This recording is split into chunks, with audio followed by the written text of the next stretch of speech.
La guerra civil angoleña se prolongó por más de 26 años, siendo el conflicto armado más largo del continente africano. Conseguida la independencia de Portugal, dos movimientos de liberación lucharon por poder. Uno apoyado por la Unión Soviética y el otro por los Estados Unidos, dejando un saldo de 500.000 muertos, 100.000 mutilados y 4 millones de refugiados. Entre sus víctimas, Angelina Bunge.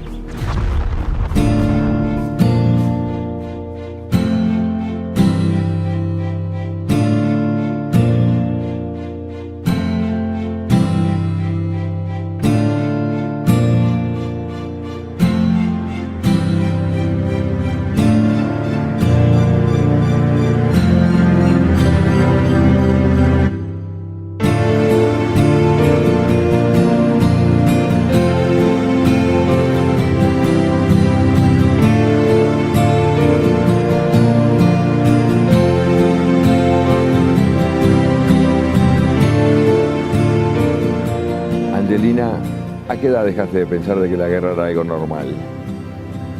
Bien, uno no deja de pensar que la guerra es normal cuando nació con ella, creció con ella y todo el tiempo se le ha permitido, se le ha privado de dormir dentro de su propia casa, de su propio hogar, refugiarse y dormir en la selva.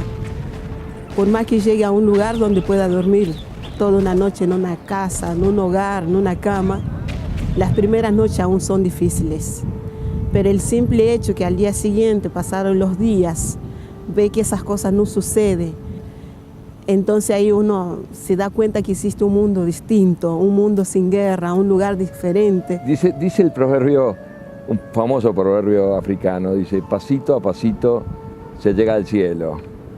¿Cuándo fue que vos diste tu primer pasito para dejar el infierno que estabas viviendo? Yo creo que los primeros infiernos mismos los empezamos a dar no solamente yo, sino en conjunto con mi familia, con mi padre, dejar el pueblo que era chico, ir buscando pueblos más grandes y así llegar a una de las provincias grandes cerca de la carretera, donde había acceso a transporte, a camiones, que de allí había un intercambio de mercadería de la provincia a la capital.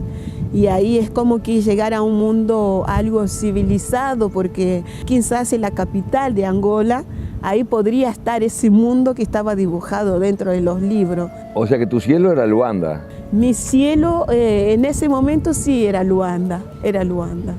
¿Y cuándo fue que te tomaste ese primer camión? ¿Y cómo fue eso? Yo quería escaparme de varias realidades en las que yo me enfrentaba. No solamente la cuestión de la guerra de por sí, que era, no solamente yo la enfrentaba, sino todos los aldeanos enfrentábamos lo mismo, sino las situaciones de violencia, de violación también, que seguramente no era en ese momento la única niña quien la padecía, habría más gente que viviendo esa situación. Yo en mi caso en ese momento la vivía con la persona que supuestamente sería mi esposo en un futuro, cuando tuviera 13, 14 años, ¿no? Estaba comprometido ya con él, pero era un sentimiento distinto, como que yo soñaba con algo más, como que mi vida no quería esa misma, no me quería reflejar en la vida que tenía mi madre. ¿Y a qué edad fuiste abusada por primera vez? Por primera vez que tengo recuerdo así, que yo puedo acordarme con claridad, tenía entre 3 años y medio, 4 años y medio. A esa edad sí, ya empecé a ser abusada. A los 16 años volviste a ser abusada por 2 hombres que te prometieron el pasaporte, me parece, ¿no? Sí, ya porque ahí en ese momento ya me había propuesto varios sueños.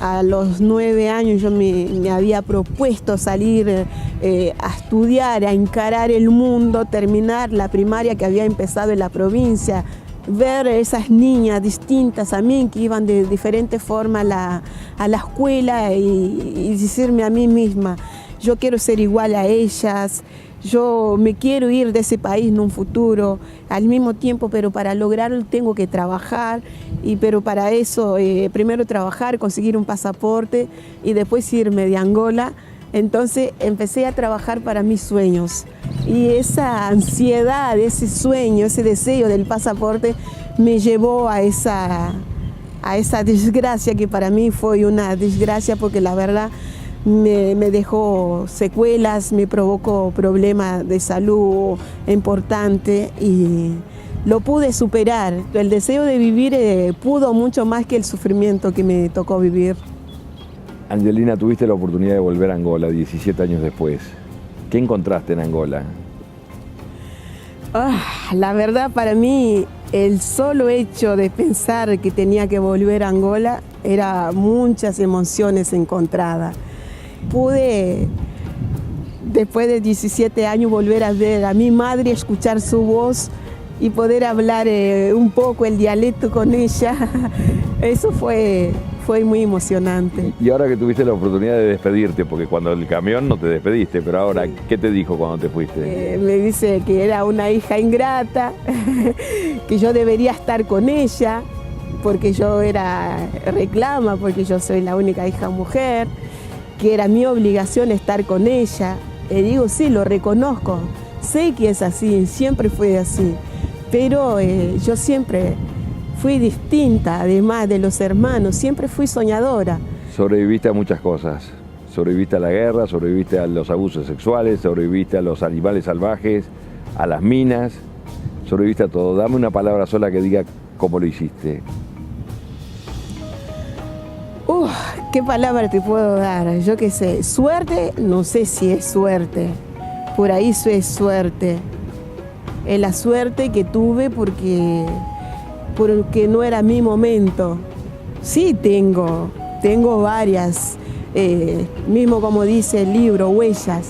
Tengo varias huellas en el cuerpo, huellas físicas, de trampa, de animal, de roce, de bala, de la sanación tradicional en el brazo, en el rostro, en la pierna, en fin, tengo. Pero digo, sobreviví y es lo que importa.